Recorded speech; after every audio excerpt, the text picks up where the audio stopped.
નમસ્કાર, મંતવ્ય ન્યૂઝ સાથે હું છું લખમા। લોકસભાની ચૂંટણી પહેલા રાજ્યમાં રાજકીય ભૂકંપના એંધાણ વર્તા રહ્યા છે। રાજકારણીય ભૂકંપ આવતું હોય તેવું વર્તા રહ્યો છે। આપ બાદ હવે કોંગ્રેસને મોટો ઝટકો લાગ્યો છે। વિસાવદરના ધારાસભ્ય ભૂપત ભાયાણીએ રાજીનામું આપી દીધું છે, જે બાદ ખંભાતના ધારાસભ્ય પદેથી ચિરાગ પટેલે પણ પોતાનું રાજીનામું સોંપી દીધું છે। કોંગ્રેસના કાર્યકરોના વિવાદ છતાં ચિરાગ પટેલને ટિકિટ આપવામાં આવી હતી અને ભાજપના ગઢ ગણાતા ખંભાતમાં ભાજપને પછાડી અને કોંગ્રેસે જીત મેળવી હતી। ચિરાગ પટેલના રાજીનામા પાછળ કોંગ્રેસના નેતાઓ દ્વારા આક્ષેપો કરવામાં આવી રહ્યા છે કે ચિરાગ પટેલને ગુજરાત બાદ રાજસ્થાનમાં 150 કરોડના કોન્ટ્રાક્ટો છે અને રાજસ્થાનમાં ભાજપ આવ્યા બાદ તેઓના કોન્ટ્રાક્ટ રદ ન થાય તે માટે તેઓએ કદાચ રાજીનામું આપ્યું હશે। અહીં એ શંકા પણ સેવાઈ રહી છે કે આ સમગ્ર ઘટનામાં ભરત બોગરાએ ઓપરેશનને પાર પાડ્યો છે। આ બધા વચ્ચે અમિત ચાવડાનું નિવેદન પણ સામે આવી રહ્યું છે। તેઓ જણાવી રહ્યા છે કે ભાજપમાં નાગરિકોને તો શું, તેમના ચૂંટાયેલા પ્રતિનિધિઓને પણ બોલવાનો અધિકાર નથી અને એ વાત અમિત ચાવડાને હવે સમજાશે। ત્યારે આવનારી ચૂંટણી પહેલા ગુજરાતના રાજકારણમાં સમીકરણો સખત બદલાઈ રહ્યા છે। આ સાથે જ આપના અન્ય ધારાસભ્યો રાજીનામા આપવાની તૈયારીમાં છે અને કોંગ્રેસમાં ઘણા નેતા નારાજ છે તેવો અહેવાલ પણ ફરતો થયો છે। તો આવા ઘણા પ્રશ્નો સાથે સીધો સંવાદ કરીશું, જેનું શીર્ષક છે ચિરાગનો ખંભાતી દાવ।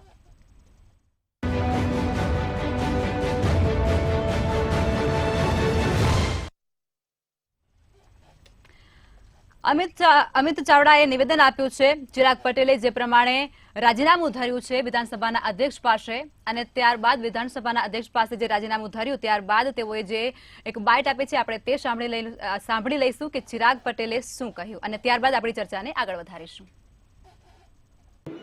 કોંગ્રેસનું કેન્દ્રનું નેતૃત્વ એક પણ શબ્દ હકારાત્મક બોલે નહીં અને એની જગ્યાએ ભાગલા પાડો અને રાજ કરો એ નીતિથી સારા કાર્યોમાં વિઘન નાખવા એ એમની પોલિસી ઉજાગર થતા મને એવું લાગ્યું કે કોંગ્રેસમાંથી મારે રાજીનામું આપી દીધું। હવે આપ ધારાસભ્ય રહ્યા નથી તો આપણો અભિગમ અને વલણ શું છે આગળ?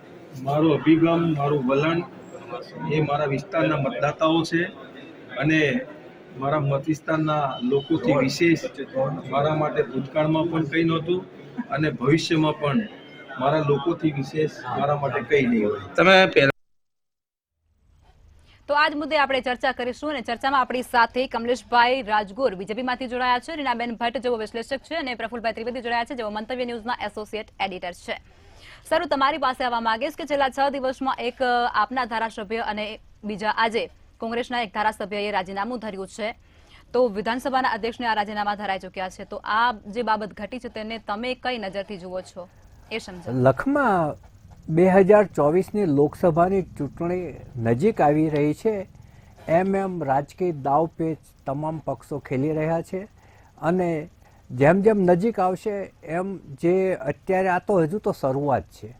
તમે જુઓ કે છેલ્લા 6 દિવસમાં એક કોંગ્રેસના ધારાસભ્યનું રાજીનામું પડ્યું અને એક આમ આદમીના પાર્ટીનો ધારાસભ્યનું રાજીનામું પડ્યું, તો જેનાથી એક રાજકીય ભૂકંપ સર્જાયો છે અને હવે બીજી કેટલી વિકેટો પડશે એની ગરમા ગરમ ચર્ચા લોકોની અંદર ચાલુ થઈ ગઈ છે।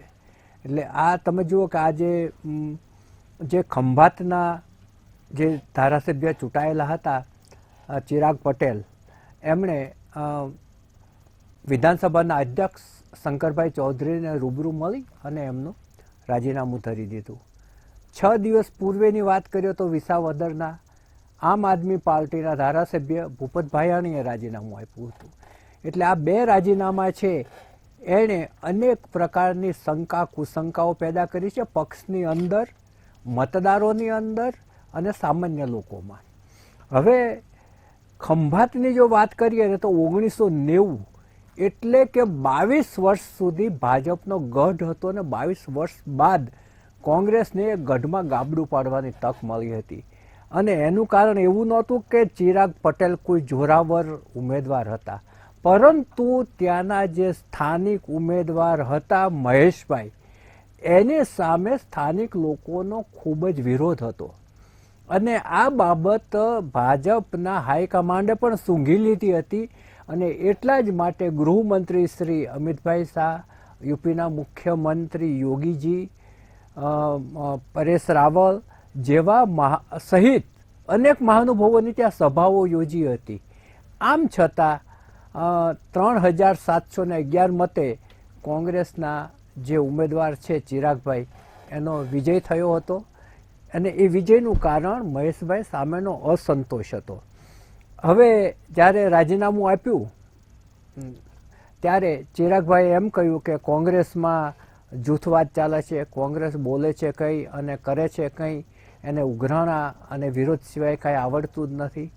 આવી જ વસ્તુ ભૂપતભાઈએ રાજીનામું આપ્યું ત્યારે એમના પક્ષ માટે બોલ્યા હતા અને હું તો ભાજપનો કાર્યકર પહેલેથી જ છું એવું પણ એમણે ઉચ્ચાર્યું હતું. એટલે જે ધારાસભ્યો રાજીનામા આપી રહ્યા છે એમાંથી મારી દ્રષ્ટિએ એક બહુ જ ટેકનિકલ પ્રશ્ન ઊભો એ થાય છે કે જ્યારે મતદારો કોઈ ધારાસભ્યને ચૂંટીને મોકલે છે કમલેશભાઈ, ત્યારે મતદારને એને પાછું બોલાવવાનો અધિકાર નથી. એને 5 વર્ષ સુધી એ ધારાસભ્ય સારો હોય કે ખરાબ, પ્રજા સાથે કનેક્શન રાખતો હોય કે સંપર્ક ના રાખતો હોય તો પણ એને વેઠવો પડે છે. પરંતુ ધારાસભ્ય વચ્ચેથી રાજીનામું આપીને જતો રહે તો મતદારો એને રોકી શકતા નથી. આ મતદારો સાથેનો એક દ્રોહ ગણાવવો જોઈએ મારી દ્રષ્ટિએ. એક તો મતદારો સાથેનો દ્રોહ છે અને બીજી બાબત એ છે કે ફરી ત્યાં પેટા ચૂંટણી આવશે ને પેટા ચૂંટણી આવશે ત્યારે ફરી ખર્ચ થશે અને ખર્ચ છે પ્રજાના ખિસ્સામાંથી જ જવાનો છે. કોઈ રાજકીય પક્ષ કાંઈ કમાવા નથી જતો. પ્રજા જે ટેક્સ ભરે છે એમાંથી જ ચૂંટણી આવે છે. એટલે જે પ્રજા જે ઉમેદવારને ચૂંટીને મોકલે છે એ દ્રોહ કરે છે અને એના જ પૈસાથી ફરી ચૂંટણી યોજાય છે. આ બે મુદ્દા છે ને એને બહુ જ ગંભીરતાથી રાજકીય પક્ષોએ, મતદારોએ અને ચૂંટણી પંચે સમજવાની, એનાલિસિસ કરવાની જરૂર છે. જો મતદાર એને પાછો નથી બોલાવી શકતો તો એ પોતે શા માટે રાજીનામું આપી શકે, પક્ષ પલટા કરી શકે? અને એના માટેના કારણો પાછા કેવા હોય છે? ક્યાંક દબાણ હોય છે, ક્યાંક લાલસા હોય છે, ક્યાંક આર્થિક કે પદની આકાંક્ષા હોય છે અને પોતાના જે ચાલતા બિઝનેસ હોય છે ડેમેજ ના થવા જોઈએ એની એક સગવડિયા માર્ગ હોય છે. એટલે તમે જુઓ કે આ જે થઈ રહ્યું છે એ લોકશાહીમાં કેટલું ન્યાયોચિત છે એ આવનારો સમય કહેશે અને વિશ્લેષકો એના પર જેટલું વિચારશે એટલું કંઈક દોહનમાંથી બહાર નીકળશે. જી સર, બિલકુલ ચોક્કસથી. કમલેશભાઈ, હું તમારી પાસે આવવા માંગીશ કે ઓપરેશન લોટસ હેઠળ હજુ પણ ઘણી વિકેટો પડે તેવા એંધાણ વર્તા રહ્યા છે, તેવી હવા ઉઠી રહી છે. કારણ કે કોંગ્રેસના ઘણા નેતાઓ નારાજ છે તેવા અહેવાલ મળી રહ્યા છે અને આપના ઘણા નેતાઓ જે ધારાસભ્યો ચૂંટાયેલા છે તેઓ પણ રાજીનામું આપે તેવી શક્યતાઓ સેવાઈ રહી છે. તો આ ઘટના જે ઘટી રહી છે તમે અને કઈ રીતે જુઓ છો એ સમજાવો. પ્રફુલભાઈ, તમે જેમ કીધું કે પ્રજાનો દ્રોહ કર્યો, પરંતુ કોના પાપે? એ બીજો પ્રશ્ન છે સાહેબ. કોના પાપે પ્રજાનો દ્રોહ કર્યો? એ આ કોંગ્રેસ જેનો ચિરાગ અગિયારે બુઝાય, આમ તો બુઝાઈ જ ગયો હતો ક્યારનો. આજે તો ચિરાગભાઈ નો વધારે બુઝાઈ ગયો, ચિરાગભાઈ આવતા રહ્યા એટલે. પરંતુ ભારતીય જનતા પાર્ટીનો વિષય એટલો જ છે કે આ પ્રજાની સેવા કરવી. કદાચ લોટસ, ઓપરેશન લોટસ જે શબ્દ વાપર્યો છે એ અત્યારે અયોગ્ય ગણી શકાય, પરંતુ આ કોંગ્રેસ અને ઠગબંધન આ સાહેબ મીડિયામાં વપરાતો રોજિંદો શબ્દ થઈ ગયો છે. મીડિયામાં વાપરે ને, મીડિયાવાળાને તો અધિકાર છે બધું જ કરવાનું. જે બી મીડિયાવાળાને જે બી શબ્દો વાપરવો એનો અધિકાર છે અને એ વાપરો, વાંધો નહીં.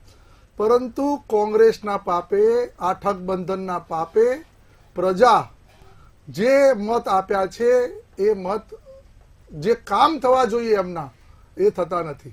અને તમે જોજો પ્રફુલભાઈ, જ્યારે ખંભાતની અંદર સર્વે કરવામાં આવ્યો આજે રાજીનામું આપ્યા પછી, તો ત્યાંની પ્રજા ખુશ થઈને કીધું કે હા, અમે જેવું માનતા હતા કે ભાઈ આ ભારતીય જનતા પાર્ટી અથવા તો બીજી કોઈ પાર્ટીમાં જોડાય અથવા તો કોંગ્રેસમાંથી રાજીનામું આપે. ચોક્કસ ક્યાંક ને ક્યાંક કોંગ્રેસનો વિખવાદ છે, કોંગ્રેસમાં આંતરિક જૂથબંધી છે. હવે એવું બી કહેશે કે તમને ખરીદી વેચાણ સંઘ ખરીદી લઈ ગયા, હમણાં કોંગ્રેસના મિત્ર આવશે. કમલેશભાઈ, એવું કહેવાય જ છે કે રાજસ્થાનમાં એમના કઈ મોટા બિઝનેસ ચાલતા હતા. જો કોઈ બિઝનેસ ચાલતા હોય, ગમે તે હોય, જો એ ઈમાનદારીથી કોઈ કામ કરતો હોય તો શા માટે એને રાજીનામું આપવું પડે ભાઈ? ઈમાનદાર લોકોએ શા માટે વેચાવવું જોઈએ? ખરીદ વેચાણ સંઘમાં ઈમાનદારી લોકોએ, ભ્રષ્ટાચારી લોકો ના હોય તો શા માટે એમને કરવું જોઈએ? હા, એકાએક તો હા, એમનો એકાએક કેમ કે સવારે 10 વાગે તેઓ એવું કહે છે કે હું ગાંધીનગર ખાલી જનતાના સવાલો ઉપાડવા માટે ગયો છું અને ત્યારબાદ બહુ તરત સરસ તેઓ રાજીનામું તમે આપી બહુ દે છે. સરસ વાત કરી. તો એમને એકાએક એકાએક કેમ યાદ આવે એમને છે? કેમ વિચાર આવે છે એ એમનો પ્રશ્ન છે.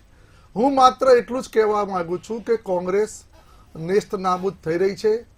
ગઈકાલે બી અમારી ડિબેટ હતી ત્યારે રાજકીય વિશ્લેષકો એવું કહેતા હતા કે આ કોંગ્રેસના પાપે કોંગ્રેસ મુક્ત ભાજપની વાત કહેવા દો કે ભારતની વાત જવા દો કે કોંગ્રેસ મુક્ત આ બધા જ લોકો જે અત્યારે નિવેદન પણ આપી રહ્યા છે ને ચિરાગભાઈ માટે કોંગ્રેસના લોકો, એ કોંગ્રેસના લોકો પણ અંદર વિખવાદથી દુઃખી છે.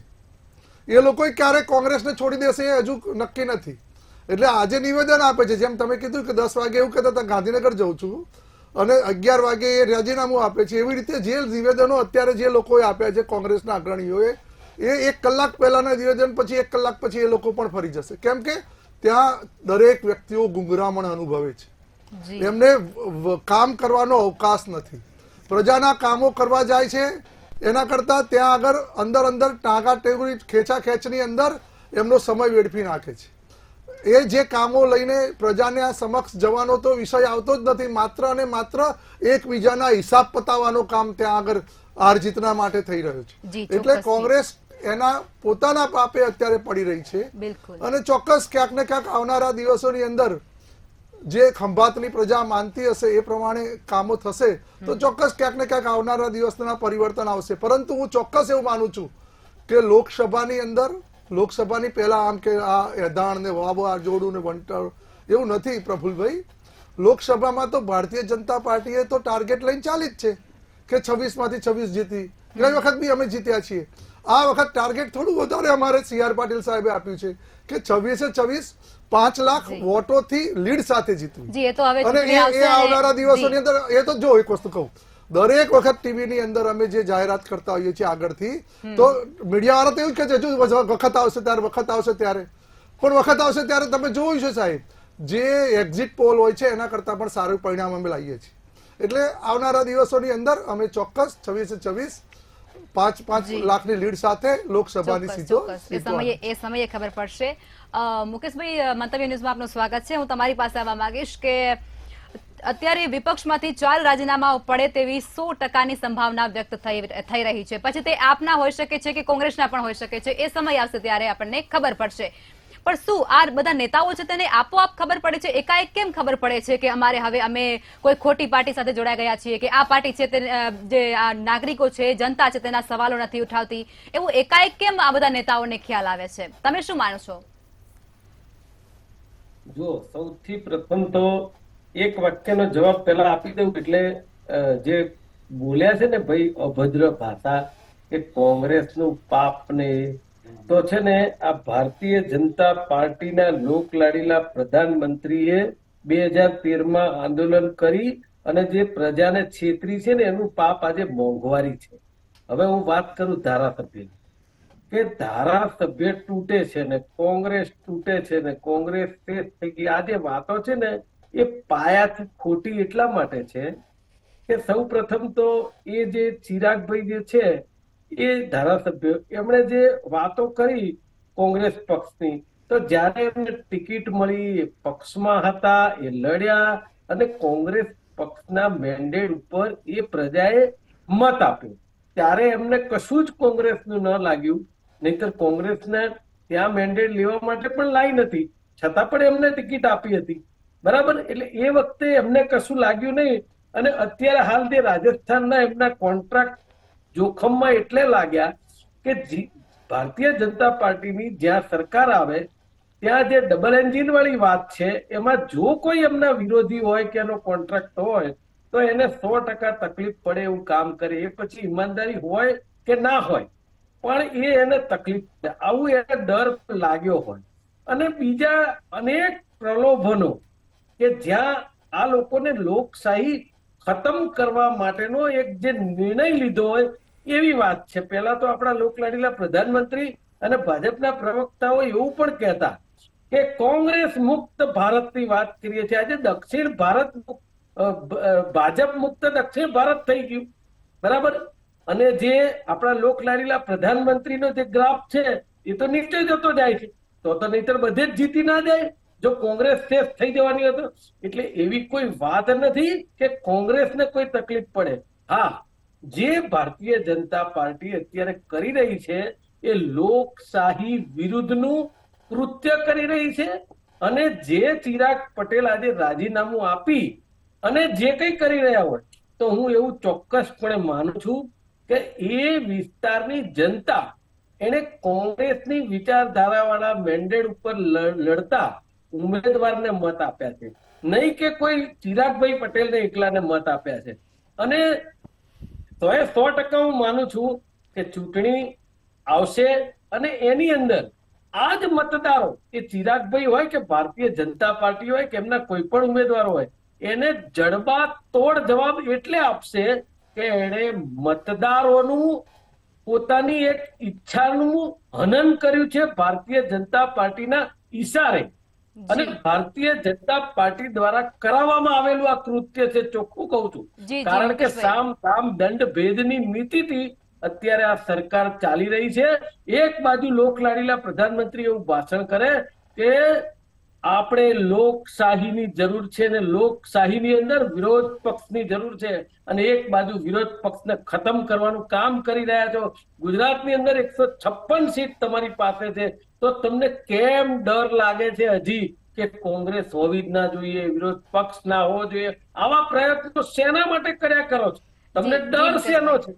એટલે આ જે ભ્રામક વાતોથી પ્રજાને આ લોકો જે હોમી રહ્યા છે એ ખરેખર પ્રજા માટે ખૂબ ખરાબ થઈ રહ્યું છે. આવનારા દિવસોમાં આ પ્રજા જ એક દાડો જવાબ આપશે. હું તો ગુજરાતની જનતાને વિનંતી કરું છું કે આજે તમે 156 સીટ આવી, ભલે 6 કરોડ મતદારો હોય અને 1.5 કરોડ મતદારોથી જ 156 સીટ આવી છે, પણ એ 156 ના મધમાં આજે જે સરકાર કામ કરી રહી છે, ભારતીય જનતા પાર્ટી કામ કરી રહી છે, એ આવનારા દિવસોમાં આજ પ્રજા એમને પાઠ શીખવાડશે એવું ચોક્કસ કહું છું. જી, ચોક્કસથી. રીનાબેન, તમે આ વાતમાં તમને શું લાગી રહ્યું છે આમાં કે જે આ ધારાસભ્યો છે તે રાતોરાત રાજીનામા આપે છે અને તેમને રાતોરાત ખબર પડે છે કે ભાઈ અમે તો કોઈ બીજો પક્ષ ચૂઝ કરી લીધો છે, કે અમને આ પક્ષમાં હવે કોઈ જનતાના જવાબો સાંભળવા નથી મળતા, આ વસ્તુને તમે કઈ રીતે જુઓ છો? એમને રાતોરાત કેમ ખબર પડતી હોય છે કે અમે પક્ષ બીજો ચૂઝ કરી લીધો છે કે ખોટો પક્ષમાં અમે જોડાઈ ગયા છીએ? જી લખમા, બિલકુલ સાચી વાત છે. કેમ કે તમે જુઓ કે ભૂપતભાઈ ભાયાણી હોય કે પછી તમે જો ચિરાગભાઈ હોય, બંને તો ભૂપતભાઈ ભાયાણીની વાત કરવામાં આવતી ઓલરેડી પેલા ભાજપમાં જ હતા, ટિકિટ ના મળી એટલે એમણે ત્યાં ગયા, ત્યાંથી હવે કૂદકો મારીને ફરી પાછા અહીં આવ્યા છે વંડી ઠેકીને. એટલે ખરેખર ચિરાગભાઈની જયારે વાત કરવામાં આવે ત્યારે પ્રફુલભાઈ ખૂબ ડિટેલમાં વાત કરી, અને એ વાત સાથે હું સંમત છું કે ખરેખર તમને પ્રજા આજે ત્યાં લોકલ એન્ટી ઇન્કમ્બન્સી હતી, તો ફેક્ટર બન્યું હતું. એટલે મહેશભાઈની જગ્યાએ ચિરાગભાઈને મળ્યા વોટ, અને મુકેશભાઈએ કહ્યું એમાં એન્ટી ઇન્કમ્બન્સી ફેક્ટર હતું, એટલે ચિરાગભાઈની જગ્યાએ કોઈ બીજું ઊભું હોત તો પણ કદાચ એને જીત મળી હોત. એટલે ચિરાગભાઈ જે વાત કરી રહ્યા છે એમનો અંદર ખાને ખરેખર એમનો શું સ્વાર્થ છે અથવા શું એમની પોતાની કોઈ નીતિ છે એ તો એ જાણે, પરંતુ ખરેખર પ્રજા સાથેનો એક દ્રોહ જ છે. કારણ કે પ્રજાએ ઈચ્છ્યું કે અમે આ વખતે ભાજપના બદલે કોંગ્રેસને લાવીશું, તો ખરેખર એમની ફરજમાં આવે છે કે એમને કોંગ્રેસ પાર્ટી સાથે મજબૂતપણે વળગી રહી અને પછી એમને પોતાની કહી શકાય કે કોઈ પણ એમની કાર્યશૈલીઓ આગળ વધારવી જોઈએ. એક વાત એ છે.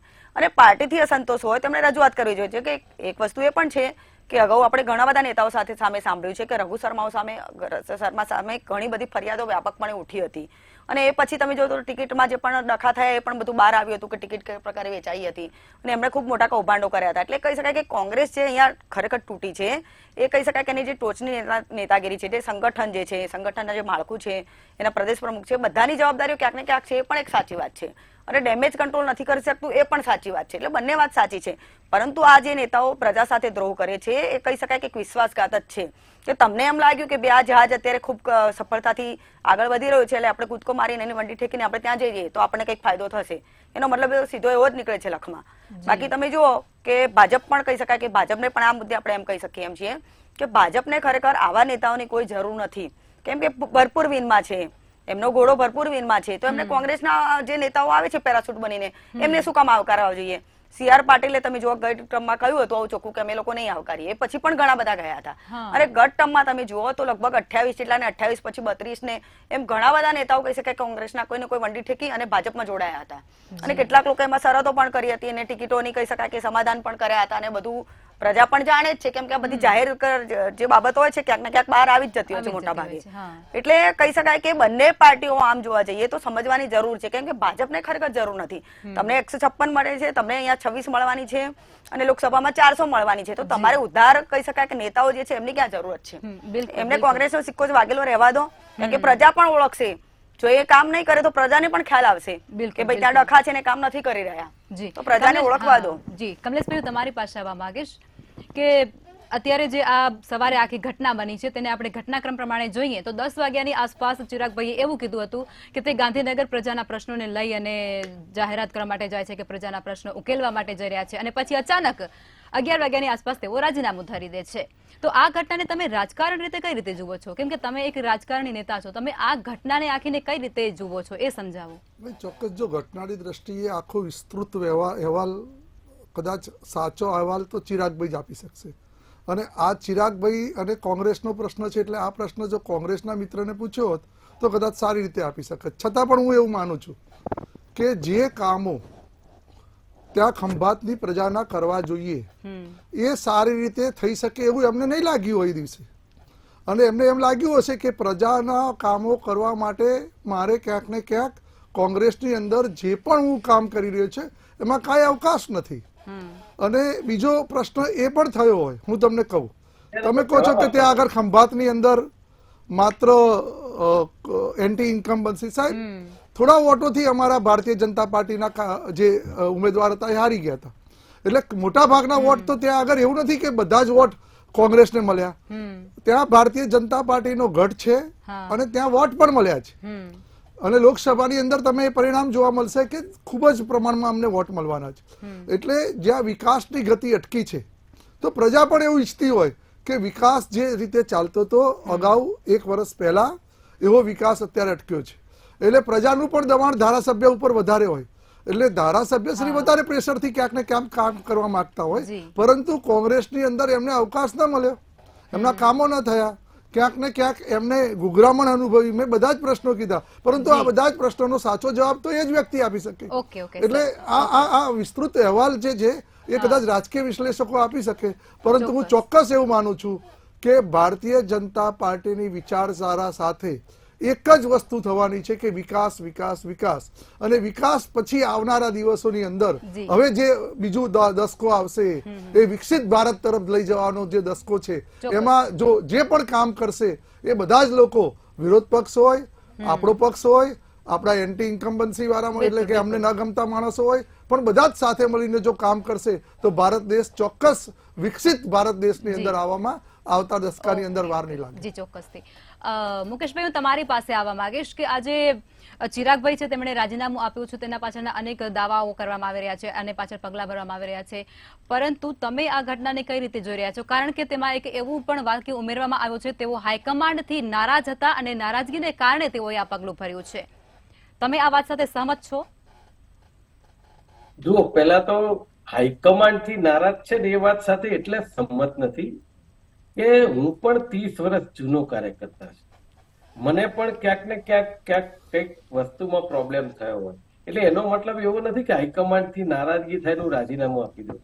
દરેક વસ્તુનું વાત સોલ્યુશન હોય, એટલે એ વાત એમની જોડે કેવડાવવામાં આવી હોય એવું મને લાગે છે. બાકી કે કઈ નહીં, એમને ટિકિટ જ કેવી રીતે મળી હોય વિધાનસભાની? આજે 182 ટિકિટ હોય ને 500 જણા માંગતા હોય તો એમાંથી એમને ટિકિટ આપી હોય તો એમની જાતને ધન્ય ગણવી જોઈએ.